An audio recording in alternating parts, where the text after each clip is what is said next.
Hello दोस्तों, मैं अपने YouTube चैनल भजन अमृत धारा में आप सभी भाई बहनों का बहुत बहुत स्वागत करती हूं। दोस्तों, आज मैं कृष्ण जन्म उत्सव का एक बधाई गीत सुनाने जा रही हूं। अगर आप सबको पसंद आए तो मेरे चैनल को सब्सक्राइब जरूर करें, साथ में लाइक शेयर कमेंट भी करें। रोहिणी नक्षत्र लगा भादो महीनवा, कान्हा के भैले जनमवा। हाय राम, कान्हा के भैले जनमवा हो राम। रोहिणी नक्षत्र लगा भादो महीनवा, कान्हा के भैले जनमवा। हाय राम, कान्हा के भैले जनमवा हो राम। खुल गई बेड़ी हाथे की हाथे कड़िया, खुल गई बजर केवड़िया हो राम।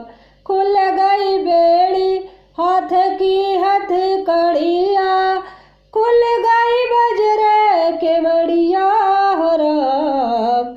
सोई गए सब दर दरबारी, देवकी के हर से लमनवा। हाय राम, देवकी के हर से लमनवा हो राम।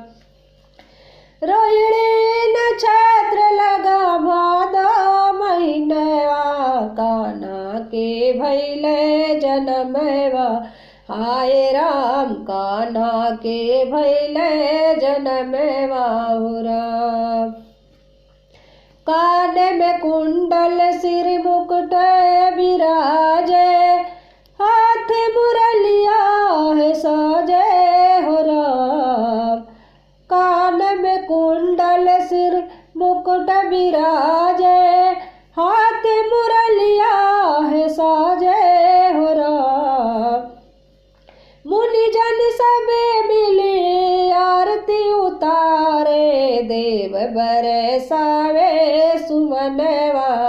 हाय राम, देव बरसावे सुमनवा हो राम।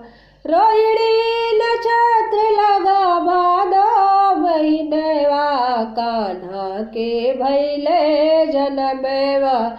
हाय राम, कान्हा के भैले जनमवा हो राम। कान्हा के भैले जनमवा हो राम।